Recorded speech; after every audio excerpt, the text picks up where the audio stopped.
వచ్చిన మీ అందరికీ నా హృదయపూర్వకమైన వందనాలు.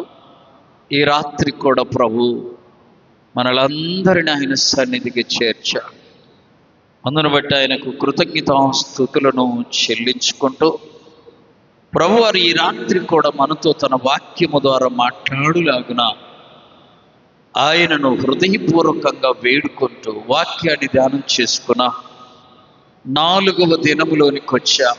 40 దినాల ఉపవాస ప్రార్థన క్రమంలో 4వ దినంలోనికి ప్రవేశించా. మీరు గమనించారో లేదో, వచ్చే ఇదే శనివారానికి ఈ 2వ నెల కూడా ముగిసిద్ది. ఇటీవలే కొత్త సంవత్సరం వచ్చింది అనిపిస్తుంది, అంతలోపు 2 నెలలు అయిపోవచ్చు. కాలము బహు త్వరగా జరుగుతూ ఉంది, వెళ్ళిపోతూ ఉంది. జాగ్రత్తగా మనల్ని మనము ప్రభువుకు సమర్పించుకొని చాలా జాగ్రత్తగా జీవించవలసిన వారమై ఉన్నాం. దేవుని నామానికి మహిమ కలుగునుగాక. ఆమేన్.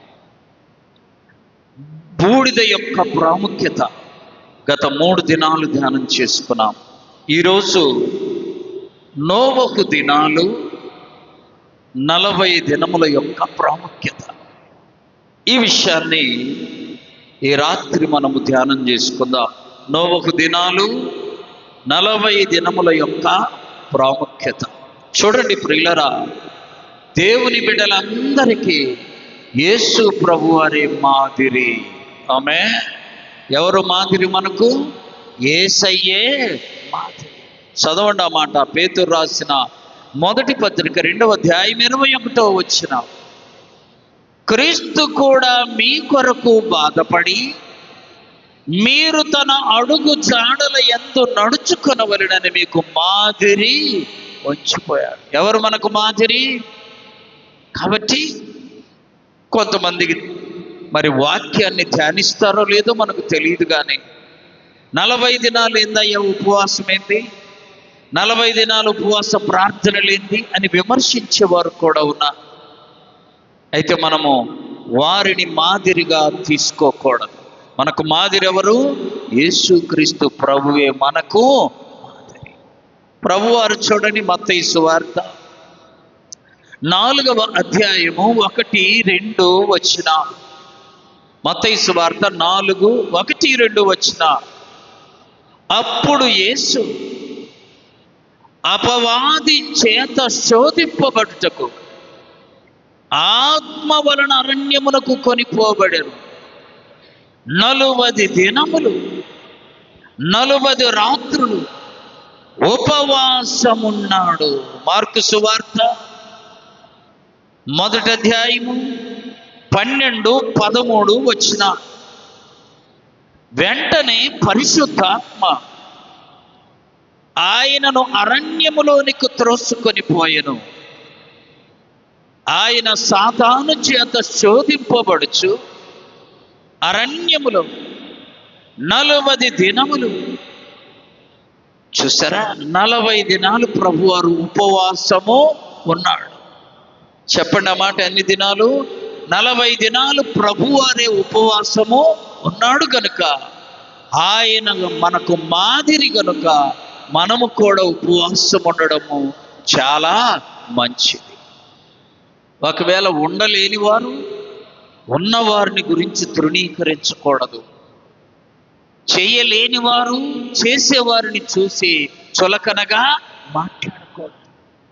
ఇప్పుడు ఒక సేవకుడు ఉన్నాడు, ఆయన నాతో మాట్లాడుతూ ఈ 40 దినాల ఉపవాస క్రమం ప్రారంభమైందయ్యా అని అంటే మాకు ఆ గోల్ లేదన్నాడు. ఏంటిదంట? ఇదంట ఏంటిది? గోలంట. ఆయనకి నువ్వు చెయ్యమాక, తప్పులేదు, నీ తీర్పు ఆయన తీరుస్తాడు, నేను కాదు. కాబట్టి నీవు చేసేవారిని గురించి విమర్శించుకోవడం, చేసేవారిని గురించి విమర్శించుకోవడం. చాలామంది అలా చేస్తున్నారు. మనకు మాదిరి ప్రభువారు కనుక ఆయన 40 దినాలు ఉపవాసం ఉన్నాడు.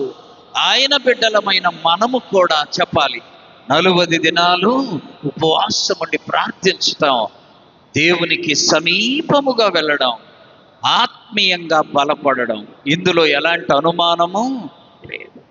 నోవహు కాలంలో ఈ 40 అనే సంఖ్య ప్రారంభమై ప్రభువారు చనిపోయి తిరిగి లేచిన తర్వాత కూడా 40 దినాలు కనబడ్డాడు.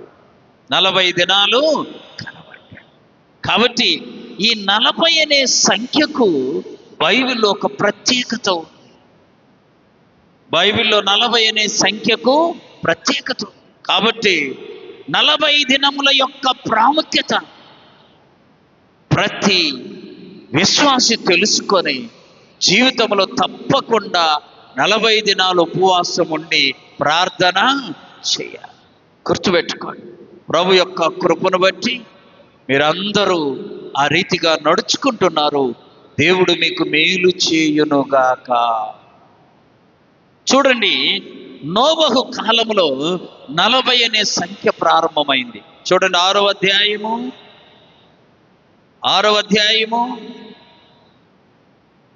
13 నుండి 17 వరకు దేవుడు నోవహుతో సమస్త శరీరుల మూలముగా ఈ భూమి అంట బలత్కారముతో నిండిపోయింది. కనుక నా సన్నిధిన వారి అంతము వచ్చి ఉన్నది, వారిని భూమితో కూడా నాశనము చేయుదును. నీ కొరకు నువ్వు వాడను చేసుకొనుము. అరలు పెట్టి ఆ వాడను చేసి లోపటను వెలుపటను ఎలా చెయ్యాలో కూడా చెప్పాడు. చెప్పి ఇక 40 దినాల్లో ఈ భూమి మీద నేను ప్రచండ వర్షాన్ని కురిపించబోతున్నా. ఎన్ని దినాలు? 40. ఎంత ప్రాముఖ్యమో చూడ మాట. 39 కాదు, 41 కాదు. ప్రియులారా, ఈ 40 అనే ప్రాముఖ్యమైన మాట అక్కడ వ్రాయబడింది. 7వ అధ్యాయము ఆదికాండం 7వ అధ్యాయం 4వ వచనములో ఉంది, 12వ వచనములో ఉంది. ఇంకా 40 దినాలకు భూమి మీద నేను ప్రచండ వర్షాన్ని కురిపించబోతున్నా. చదువుమా, 7వ అధ్యాయం 4వ వచనం. ఎందుకనగా ఇంకా 7 దినములకు 40 పగళ్ళు 40 రాత్రులు భూమి మీద నేను వర్షాన్ని కురిపించబోతున్నా. దేవుడు సెలవిచ్చాడు. ప్రియులారా, దేవునికి ఎందుకంత కోపం వచ్చింది అని మనము ధ్యానం చేయాలి. ఎందుకు వచ్చిందో తెలుసా? 6వ అధ్యాయము చదవండి, 11, 12 వచ్చిన. భూలోకము దేవుని సన్నిధిని చెడిపోయి ఉందంట. భూలోకము బలత్కారముతో నిండి ఉండెను. మళ్ళా చదువుతున్నాడు 12వ వచనములు. దేవుడు భూలోకమును చూచినప్పుడు అది చెడిపోయి ఉండెను. భూమి మీదనున్న సమస్త శరీరులు తమ మార్గమును ఏం చేశారు? చెరిపి వేసుకున్నారు. ప్రియులారా, దేవుడు అంట ఆకాశము నుండి భూలోకమును చూస్తే భూలోకములో ఉన్న ప్రజలందరూ ఏమై ఉన్నారు? చెడిపోయారు. అప్పటికి దేవుడు సృష్టిని చేసి ఎన్ని అధ్యాయాలో తెలుసా? 6వ అధ్యాయమే. అప్పటికే చెడిపోయి. ఈనాడు కూడా లోకం ఎలా ఉంది? చెడిపోయింది. గుర్తుపెట్టుకోవాలి. చెడిపోయిన ఆ లోకాన్ని దేవుడు అన్నాడు, నేను ఈ లోకాన్ని తుడిచివేస్తాను, అందరిని భూమితో కూడా నశింపజేస్తాను. ఎలా?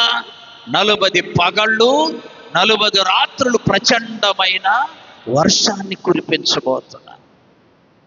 భూమి మీద ఉన్న సమస్త జీవరాశులు నశించిపోతాయని చెప్పాను. దేవునికి ఎంత కోపం వచ్చింది అమ్మా! ఎంత కోపం వస్తే మానవులందరూ నశించిపోయేలా 40 పగళ్ళు 40 రాత్రులు ప్రచండమైన వర్షం అంట. అంతేకాదు, ఆకాశపు తూములు విప్పాడంట.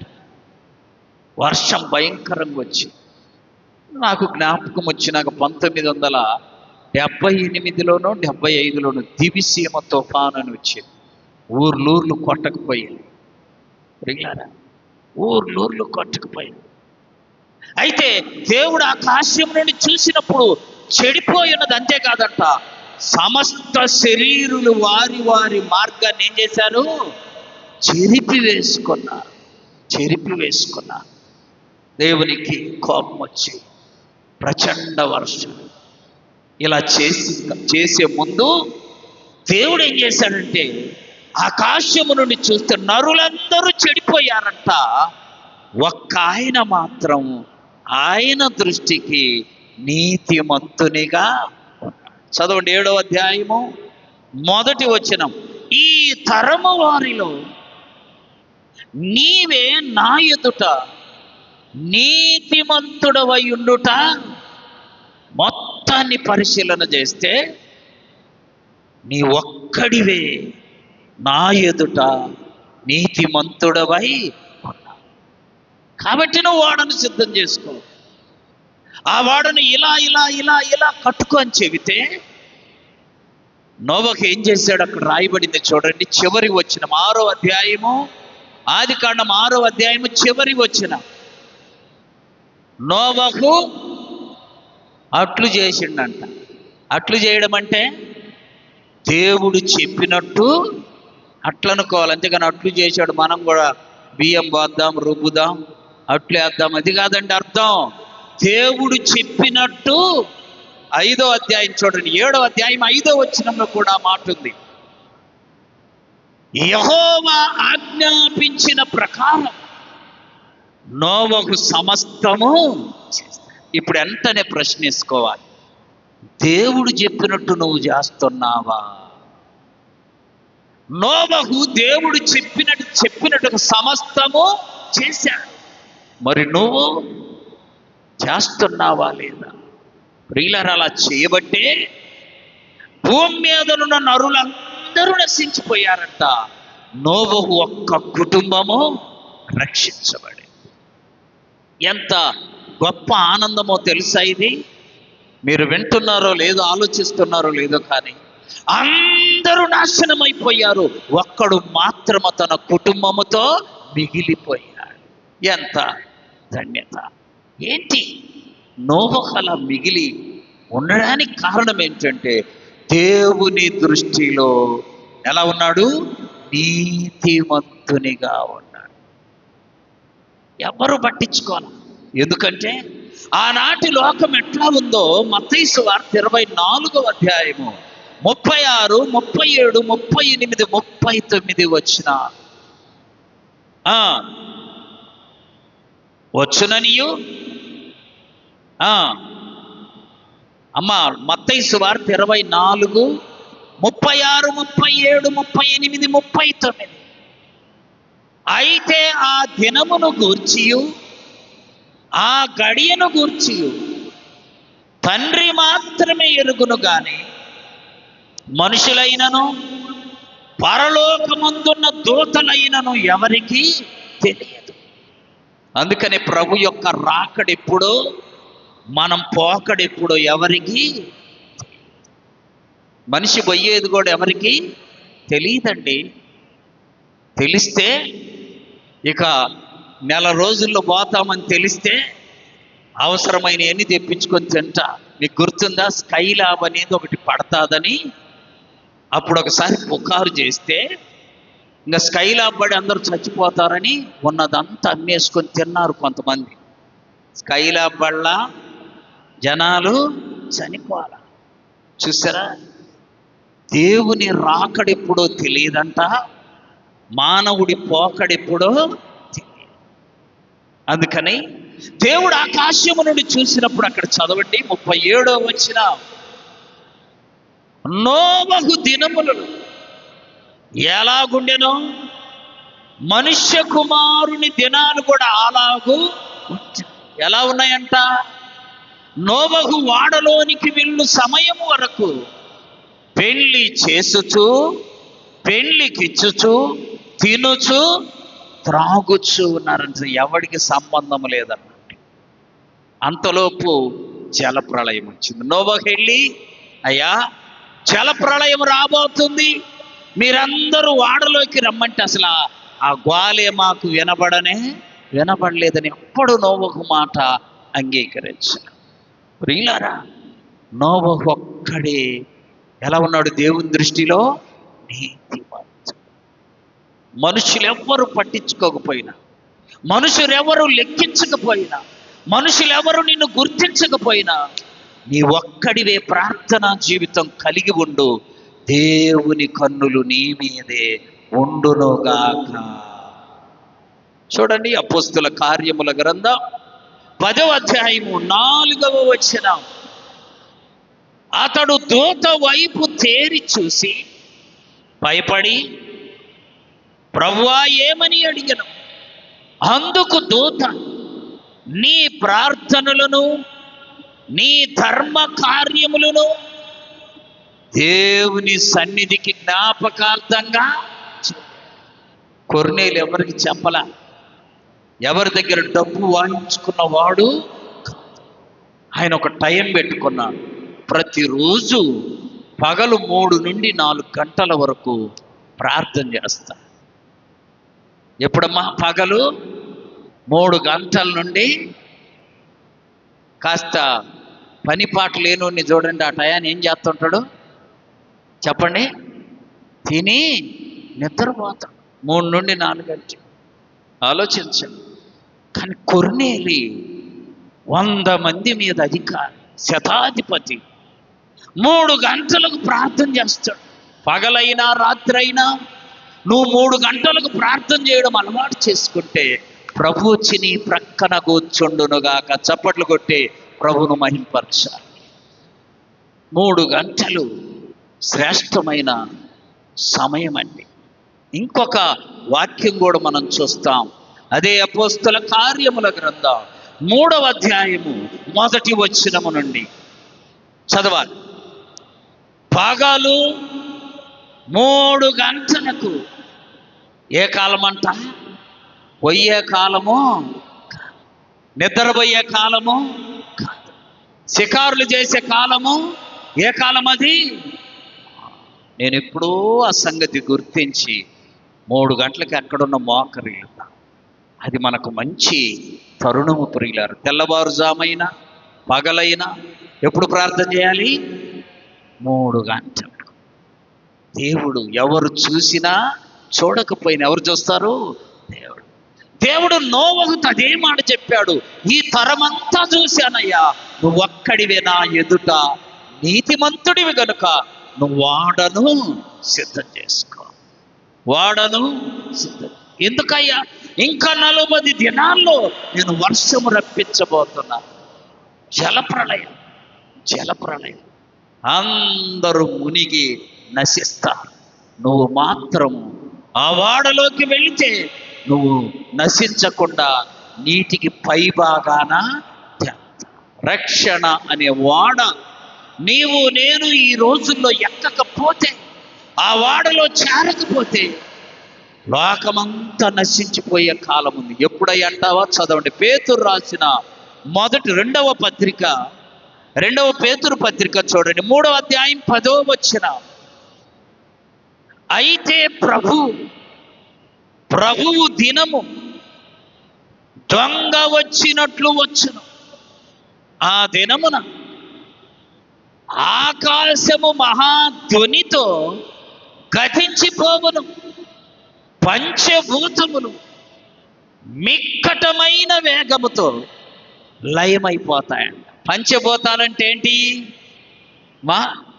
మా ఇంట్లో 5 మేము పంచభూతాలు అంటున్నా, అట్లా కదా. పంచభూతాలంటే 5: గాలి, నీరు, వెలుతురు, ఆకాశము, భూమి. మొత్తం ఏంటి? పంచభూతాలు. ఈ మొత్తం నశించిపోయే టైం ఉందంట. చదువుమా. పంచభూతములు మిక్కుటమైన వేగముతో లయమైపోవును, భూమియు దాని మీదనున్న సమస్తము కాలిపోతాయి. చూసారా అమ్మా, దేవుని యొక్క రాకడలో భూమి ఉండదు, ఆకాశం ఉండదు, గాలి ఉండదు, అగ్ని ఉండదు, నీరు, ఈ పంచభూతాలు లయమైపోతాయి. ఈ భూమి ఇంటి ఎక్కడికి ఒక చోటుకి వెళ్ళి మొన్న ఒక ఆయన అంటాడు, ఊపిరుంటూ ఉప్పుగళ్ళు అమ్ముకొని బతుకుతాయా? ఊపిరుంటే ఎక్కడ అమ్ముతాడు? భూమి మీద. అసలు భూమి ఉండదు, ఆకాశం ఉండదు, నీరుండదు, అగ్ని ఉండదు, ఈ గాలి.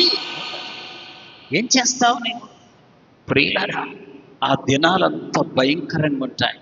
అందుకని ఒక భక్తుడు రాశాడు, అదే అదే ఆ రోజు యేసయ్య ఉగ్రత రోజు, 7 ఏళ్ల శ్రమల రోజు,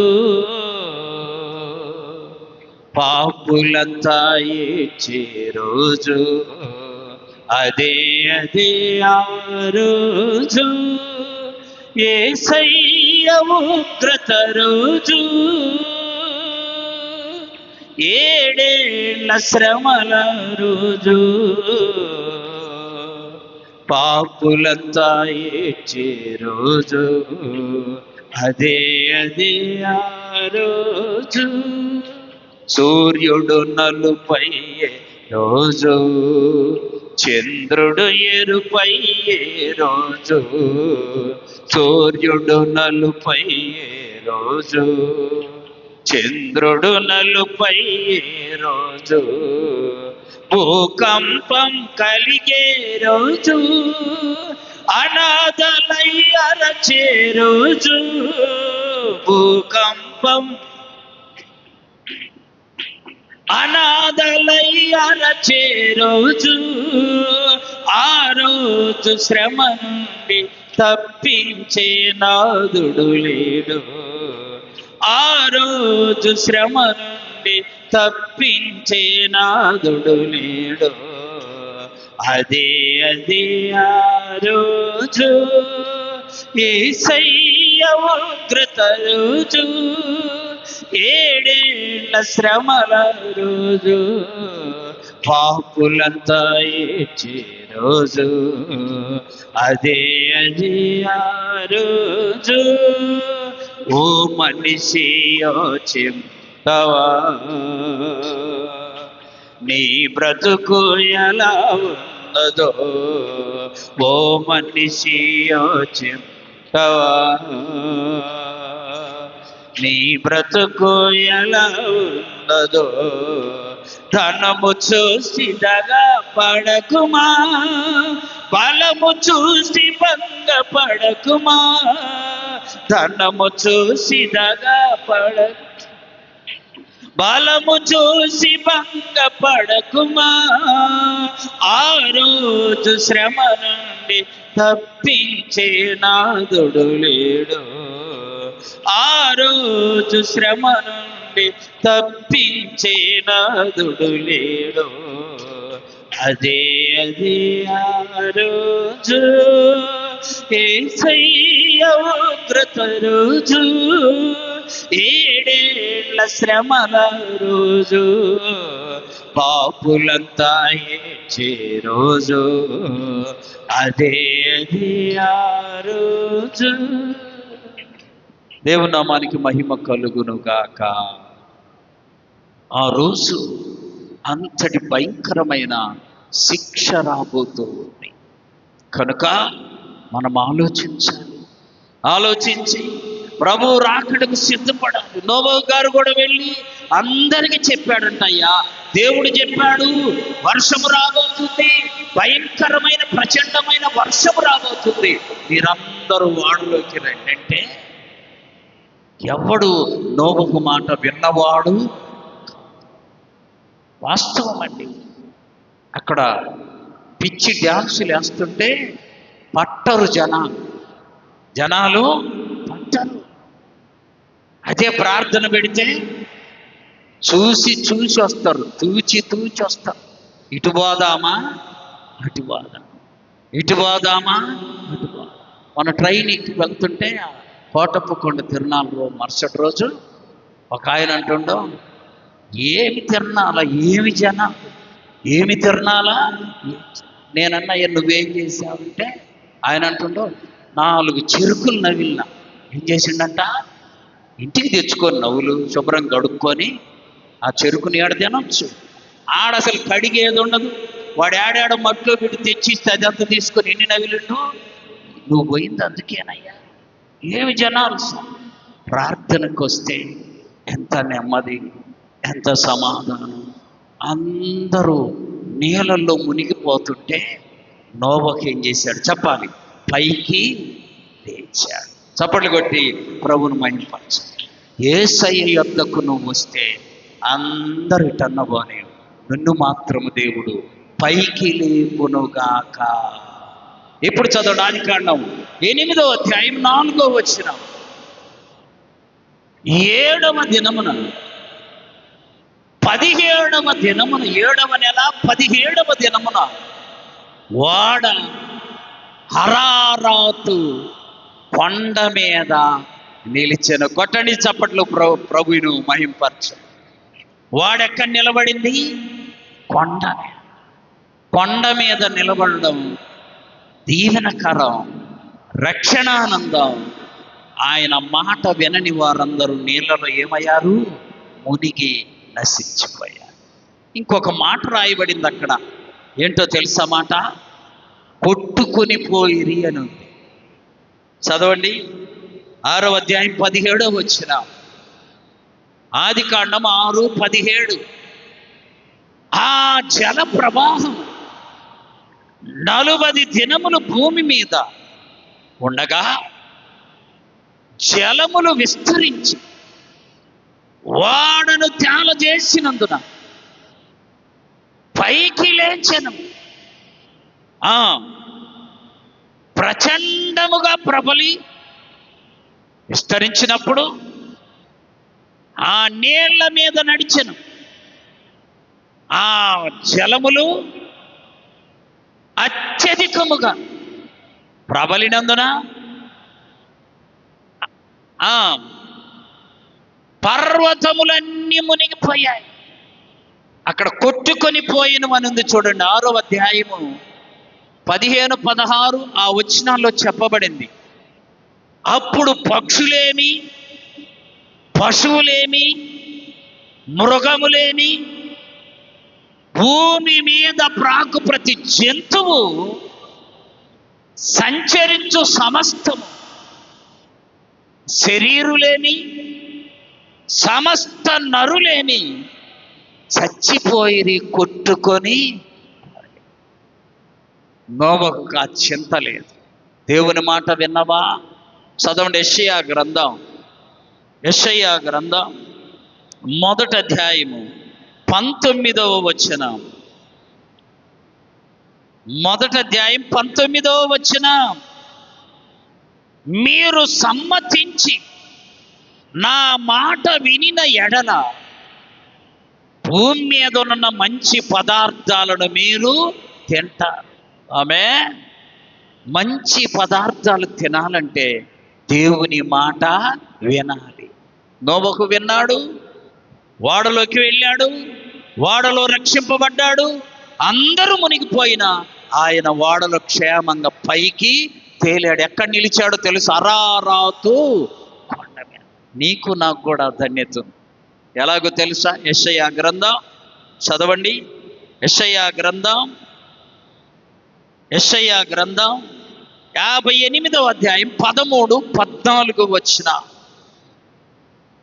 నా విశ్రాంతి దినమున వ్యాపారము చేయకుండా నాకు ప్రతిష్ఠితమైన దినమని నీవు ఓరకుండిన ఎడల, విశ్రాంతి దినము మనోహరమైనదని, యెహోవాకు ప్రతిష్ఠితమైన దినమని, ఘనమైనదనియు అనుకొని దాన్ని నువ్వు ఘనముగా ఆచరించిన ఎడల, నీకిష్టమైన పనులు చేయకయు, వ్యాపారము చేయకయు, లోక వార్తలు చెప్పుకొనకయు ఉండిన ఎడల నీవు నిశ్చయముగా దేవుని యందు ఆనందిస్తావు.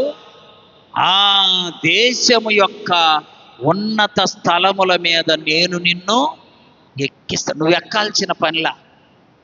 నీవు ఎక్కాల్సిన పని దేవుడే నిన్ను ఎక్కిస్తాడు. చప్పట్లు కొట్టి ప్రభువును మహిమపరచు. దేవుని మాట విని దేవుడు చెప్పినట్టు చేసిన నోబహు కొండ మీద ఎక్కాడు. ఆమె ఆయన మాట వినని వారందరూ నీళ్లలో ఏమయ్యారు? మునిగిపోయారు. ఒకవేళ ధనం ఉందనుకున్నవేమో, అది నిన్ను కాపాడనే కాపాడు.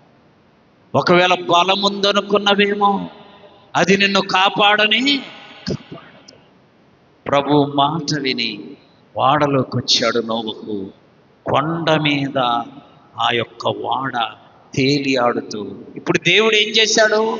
చదవండి. ఆదికాండం 8వ అధ్యాయం 1 నుండి 3 వచనాల వరకు. దేవుడు నోవహును అతనితో కూడా వాడలోనున్న వారందరినీ ఏం చేశాడు? జ్ఞాపకం చేసుకున్నాడు. నువ్వు ఆడున్నా సరే ఆయనను వెంబడిస్తుంటే జ్ఞాపకం చేసుకుంటాడు. నువ్వేం చేస్తున్నా సరే ఆయన వాక్యానుసారంగా జీవిస్తే నిన్ను ఆయన జ్ఞాపకము చేసుకుంటాడు. చూడండి, ఇంకా వాక్యములు మనం చూద్దాం. రాజులు 2వ గ్రంథం 20వ అధ్యాయము 3వ వచనం. యెహోవా యథార్థ హృదయుడనై సత్యముతో నీ సన్నిధినై నేను ఎట్లు నడుచుకుంటునో నీ దృష్టికి అనుకూలముగా సమస్తము నేను ఎట్లు జరిగించితునో దయతో జ్ఞాపకము. ఇలా ఒక ఆయన అడిగితే దేవుడు వెంటనే జ్ఞాపకం చేసుకొని, చనిపోతావని చెప్పిన దేవుడు వెంటనే 15 సంవత్సరాల ఆయుష్ను పొడిగించాడు. చప్పట్లు కొట్టి ప్రభువును మహిమపరచు. మన ఆయుష్ పొడిగించబడాలంటే చెప్పండమ్మా, మనం ప్రభు చెప్పినట్టు చెయ్యాలి. చూడండి, ఆ మాట చూద్దాం. సామెతల గ్రంథం 3వ అధ్యాయము 1వ వచనము నుండి. నా కుమారుడా, నా ఉపదేశమును మరువకు, నా ఆజ్ఞలను హృదయపూర్వకంగా గైకొనుము. అవి ఏమిస్తాయి నీకు? దీర్ఘాయుష్యు. ఆమె ఏంటిది? దీర్ఘాయుష్యునిస్తాయి దేవుని మాటలు. లేకపోతే అల్పాయుష్యులో పడిపోతావు. జాగ్రత్త. అందరూ చనిపోయారు. నోవహు కుటుంబము ఎత్తబడింది. ప్రియులారా, నీవు నేను కూడా ఎత్తబడతాం. తెస్సలోనీయులకు రాసిన మొదటి పత్రిక 5వ అధ్యాయం 17వ వచనం. మొదటి తెస్సలోను 5:17. చదువుమా. కృతజ్ఞతాస్తుతులు చెల్లించుడి. ఇలా మొదటి తెస్సలోనీయులకు రాసిన పత్రిక 5వ అధ్యాయం 4వ అధ్యాయము 16వ వచనము నుండి. ఆర్భాటముతోను ప్రధాన దూత శబ్దముతోను దేవుని బూరతోను పరలోకము నుండి ప్రభువు దిగి వచ్చును. ప్రభువునందుండి మృతులైన వారు మొదట లేతురు. ఆ మీదట సజీవులమై నిలిచియుండు మనము వారితో ఏకముగా ప్రభువును ఎదుర్కొనుటకు ఆకాశ మండలమునకు మేఘముల మీద కొనిపోబడతాం. మేఘముల మీద దానికి పెట్రోల్తో పని లేదు, ఇంజన్తో పని లేదు, డ్రైవర్తో పని. మేఘాల మీద మనం కొనిపోబడతాం. నోబహు కుటుంబం దేవుడు చెప్పినట్టు చేసింది. అందుకే కొండ మీద నిలిచింది. నువ్వు నేను ప్రభు చెప్పినట్టు చేస్తే మేఘాల మీద కొనిపోబడతా.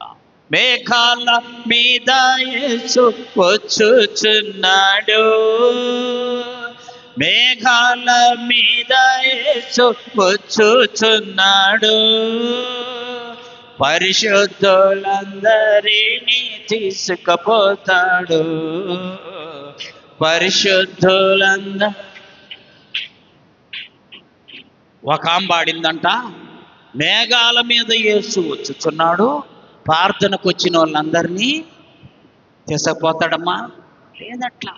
ఇవాళ వస్తారు, రేపు మానుకుంటా, లేక వాళ్ళ బుద్ధి కుడితే వీళ్ళందరూ కాదు. అక్కడ ఏం రాయబడిందంటే పరిశుద్ధులందరినీ ఈ సువార్త మోయబడన్, ఈ సువార్త మోయబడన్, వాక్యమే కరువగును, వాక్యమే కరువగును.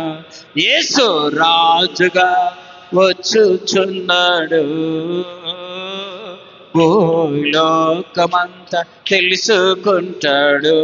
యేసు రాజుగా వచ్చుచున్నాడు,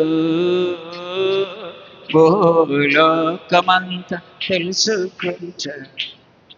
నోవహు భార్య, నోవహు ఇద్దరి యొక్క ముగ్గురు కుమారులు, ముగ్గురు కోడలు, మొత్తం 8 మంది. బైబిల్లో 8 అనే సంఖ్యకు రక్షణకు సాదృశ్యముగా ఉంది.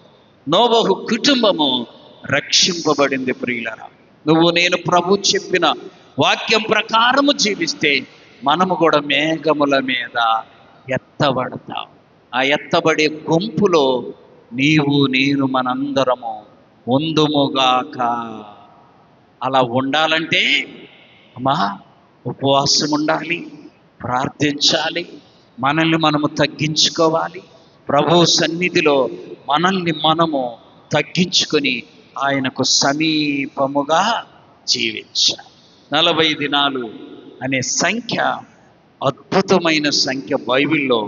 అందుకనే ఈ 40 అనే సంఖ్యను సిద్ధపరచుకొని అనేక మంది భక్తులు ఆది సంఘము నుండి మొదలు ఎప్పటి వరకు అది కొనసాగిస్తూనే ఉన్నారు. కొంతమంది మానేస్తున్నారు. వాళ్ళు రాను రాను ఆదివారమే ఏముందిలే ప్రార్థన, సోమవారమైన పెడదామని కాటుకొచ్చేటట్టున్నారు జన. అందుకని వాళ్ళ వైపు చూడాల్సిన పనిలా మనం ప్రభు వైపు చూడాలి. ప్రభు చెప్పిన మాట విన, ప్రభు చేసిన క్రియలే మనము కూడా చేయాలి. ప్రభు అన్నాడు యోహాను సువార్త 14వ అధ్యాయం 12వ వచనం. యోహాను సువార్త 14:12. నేను తండ్రి యొద్దకు వెళ్ళుచున్నా కనుక నేను చేసిన క్రియలు నా యందు విశ్వాసముంచిన వారును చేయును, వాటికంటే గొప్పవి కూడా చెప్పాలి నోటితో, వాటికంటే గొప్పవి కూడా చేస్తా. ప్రభునందు విశ్వాసం వచ్చి 40 దినాలు ఉపవాసం ఉండి ప్రార్థన చేసి దేవుడు మనకు సిద్ధపరిచిన సియోను కొండ చేరుకుందుముగాక. మోకరించండి, ప్రార్థన చేసుకుందాం.